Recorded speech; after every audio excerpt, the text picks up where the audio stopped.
Hey folks, over this weekend I've been putting together a new Quake map, and I thought it'd be interesting at the point where I'm at. Basically, last night I got it to a point where it's playable from start to finish, and I thought it would be interesting to do a playthrough and kind of show my thinking in the iterative process. I've been posting a lot of screenshots and such as I've been putting this together in Twitter, but yeah. So the main idea with this level is that I've got these weights and counterweights that are kind of strung together by chains, and I'm exploring some variations around that. Right now, the starting area is very basic. I've kind of saved that for later. Like, when I spawned in, I was literally facing the wall here, so I haven't really put a lot of thought into this space, and that's fine at this point. Um, So this is kind of the first space. I've got that second door opening on a delay after this one triggers. I've got kind of mixed feelings on that. The thought is that with the moving door, it draws attention and makes it very clear that's the way I need to go.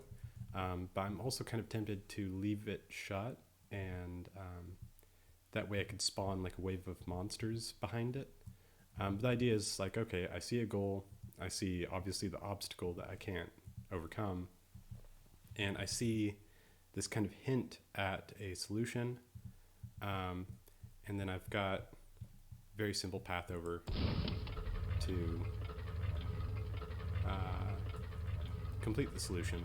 And this is kind of a tutorial space, and probably it's a little too basic, like it's just pushing a button, and anybody playing Quake knows how to push a button. So I've been thinking about throwing some monsters into here to spice it up a little bit, but I haven't really decided yet.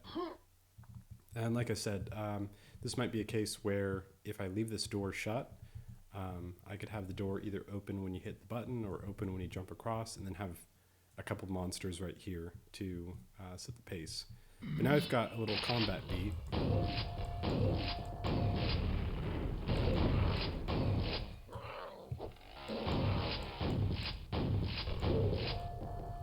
And the interesting thing here is that the ogre, I experimented with a couple different placements. The ogre is basically 3 of these squares tall. So if the ogre spawns inside of this cubby, the ceiling is too low for him to escape. Or maybe he's 2.5. It's like right at the edge here. And same thing here, the ogre can't escape if he's in the pit.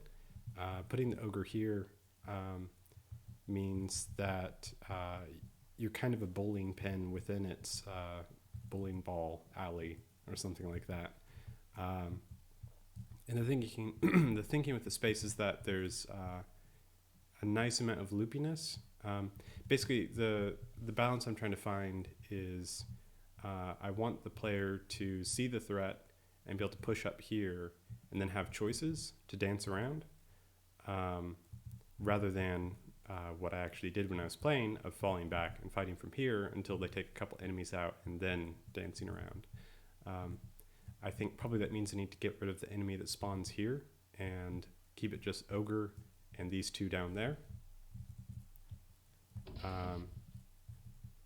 Alternatively, I've been thinking I might push this another, so then we get a second wave.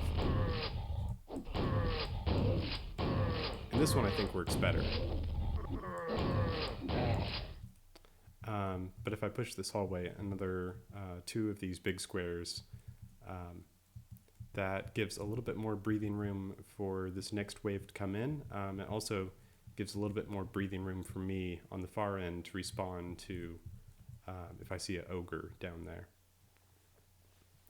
Something that I didn't really plan for but I like is the way I've built these doors. You can kind of get a sneak preview ahead if you want to. Cool, and this is kind of a hub space, and the idea here is this is a freebie, and you've got 3 of these that you need to activate to do something, which probably has something to do with this central cylinder shape. The lighting in here is pretty basic. I haven't really done a pass except like just the bare minimum functionality. But yeah, then we see we've got this one which needs a silver key, and we see that one, and we can kind of infer that one needs a gold key. But at this point, we can either go after the gold key or we can go after the silver key in either order. I'm just going to go in linear order. So we've got kind of a cycling airlock, which is a little bit fun. There's a danger if let me see if I can just demonstrate here. So the way I've got set up, the first time it cycles, but the second time only affects this door on this side. But yeah, you can totally slip through there and then just have the door closed and no longer be openable, which is not good. So I need to find a solution for that, because I do like the doors closing slowly. I think that gives it a nice chunky mechanical feeling rather than like electrical. It feels like there are gears and cogs in the background, versus if this was like a sci-fi chunk door. But got to make sure the player can't get into a state where they can't complete the level or they have to no clip out. That'd be kind of bad. But yeah, then I've got a really basic combat encounter here. We see the goal, which is the silver key, and we see a couple different moving parts, and it's not immediately clear what we need to do in this space.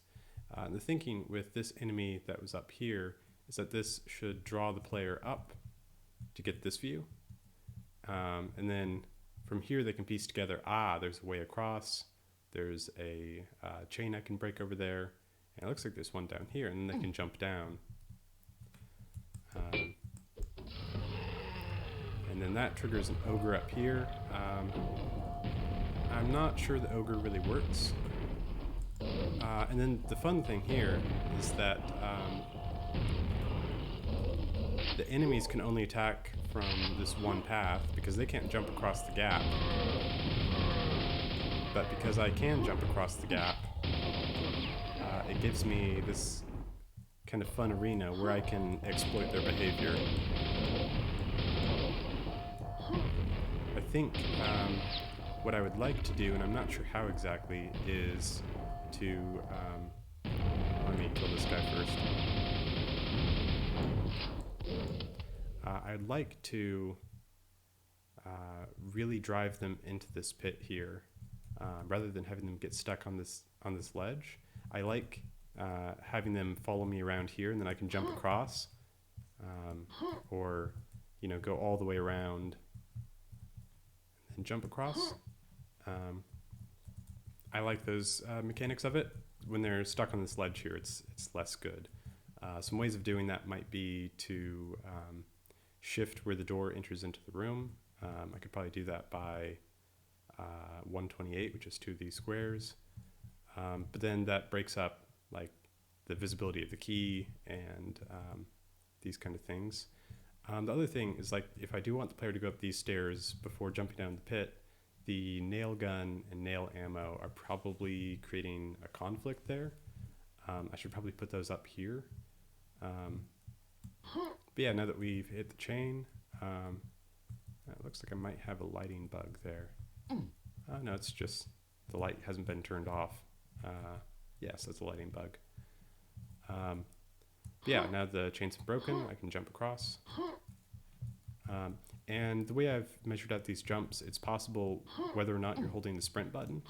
So they're very forgiving jumps. But then we come around. If we haven't killed the ogre yet, this is where we'd have to deal with him. But like I said, the ogre's more of a distraction right now than an actual threat, so I feel like I should probably get rid of him.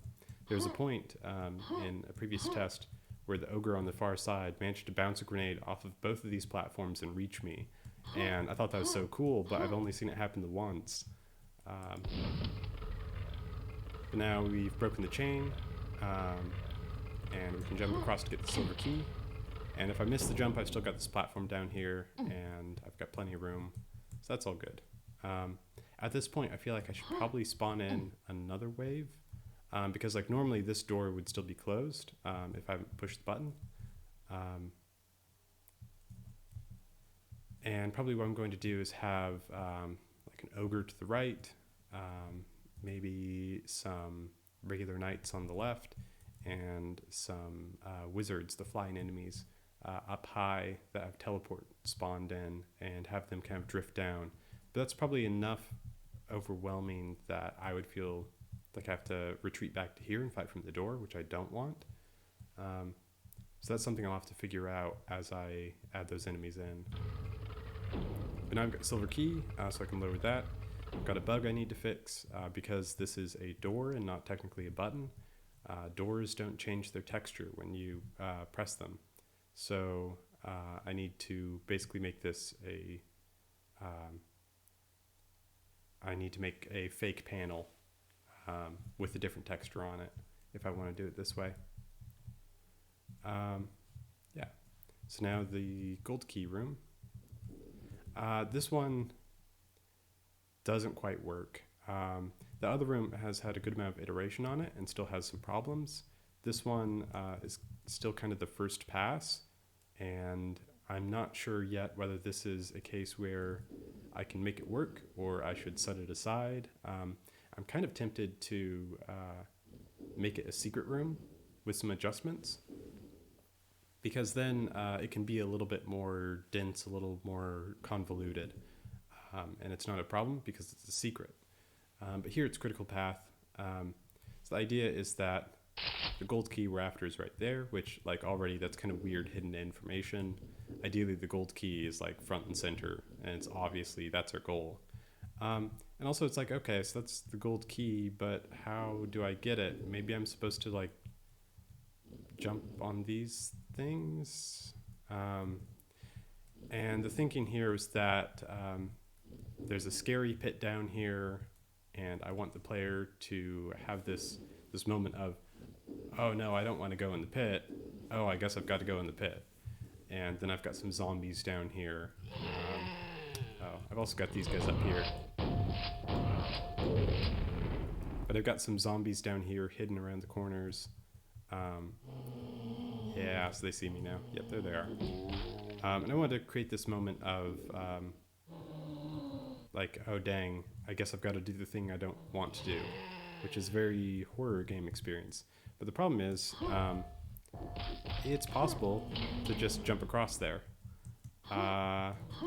which kind of defeats the whole thing.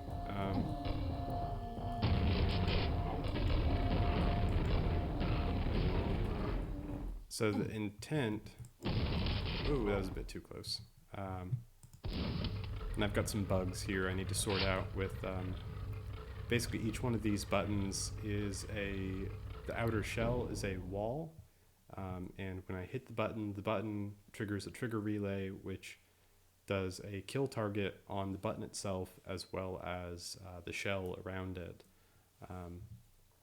And also triggers an info not null to do the explosion. Yeah, you do those two things, and now the cages are raised up. And the idea is that now you're supposed to be able to jump across, but it's actually harder to jump across, or there are more steps of jumping across than previously. So it's not really working yet. Part of it also is that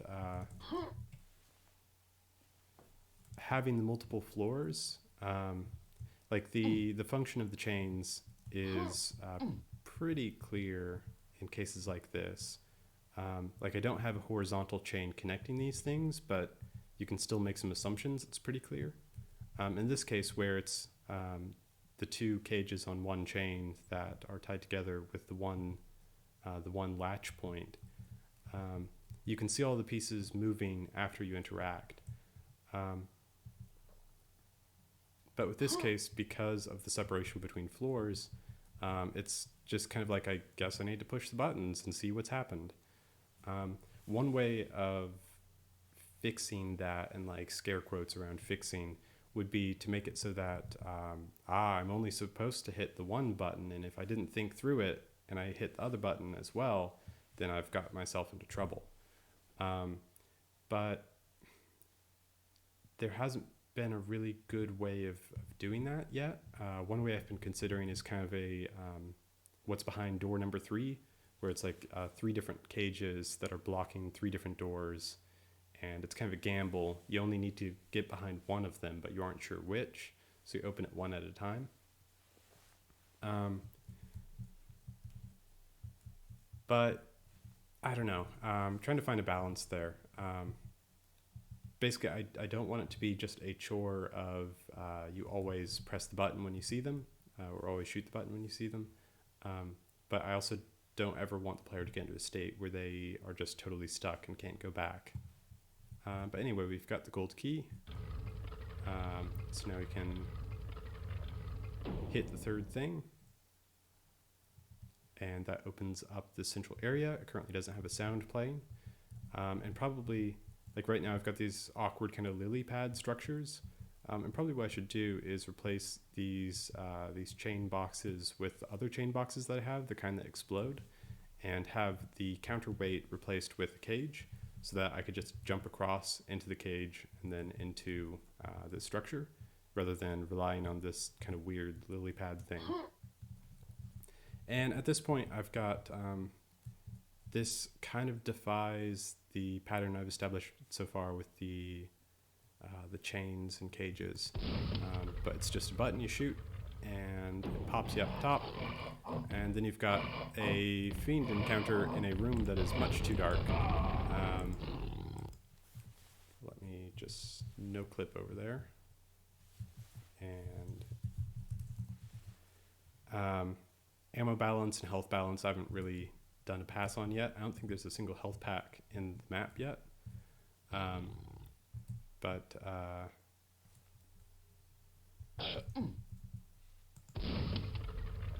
yeah, it's much too dark in here. This is the area I built last night. The idea is there's a door to escape, and the button is on the opposite side.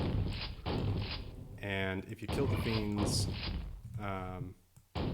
then a way back down will open.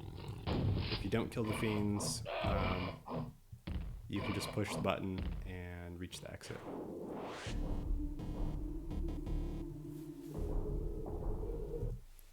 But yeah, that's where the map is currently at. I am probably going to have to find a better way of doing this finale section, like not just the lighting, but keep the flavor a little bit more related to everything else. Right now it feels a little bit too like its own thing. And then probably also take the introduction and make it a similar kind of elevator down, so that the map has this kind of loopiness to it, I guess. Other things though, there's not a lot of combat, and I'm trying to find ways to add more of it without distracting. The danger is like if the first time player enters this room, there's a whole bunch of enemies, it's combat, combat, combat. The player could shoot the button while they're in combat, and all these things would change, and the player would be so distracted by combat they wouldn't even really appreciate what they've done, and it wouldn't feel like they've solved a puzzle. Or alternatively, the player completes all the combat, or they step into the room, see the monsters, they don't even notice the key because they're so busy with the monsters. They kill the monsters, they go through the obstacle course they didn't even realize was an obstacle course, and then they say, oh, there's the key. And that's basically the goal here, is to maintain some intentionality where the player is very clearly thinking, that's my goal, that's what I'm doing. And combat can really distract from that. So the other option I've been considering is once you do the final key, this cell opens up. I would have it occluded rather than like having this gap in it, and I could have some monsters behind there. But then the distance becomes a bit of an issue where like maybe this is an interesting fight against like a Shalrath, which fires the homing orbs. Have a Shalrath here and then spawn in a wave of monsters down here, and maybe at that point it's an interesting fight. But yeah, it's a little tricky. And yeah, this room I'm probably going to set off to the side and try something entirely different, and then maybe I can find a version of this room that I could use as a secret area instead. Um, and the other section of the map, um, this was an earlier exploration from a couple days ago now, where I was trying to have this really striking kind of composition that would string together these spaces. But the structure of it felt very rigid, so it wasn't as flexible as I wanted for these various encounter rooms. But yeah, that's hopefully some interesting insight into what goes into making a Quake 1 map. Cheers.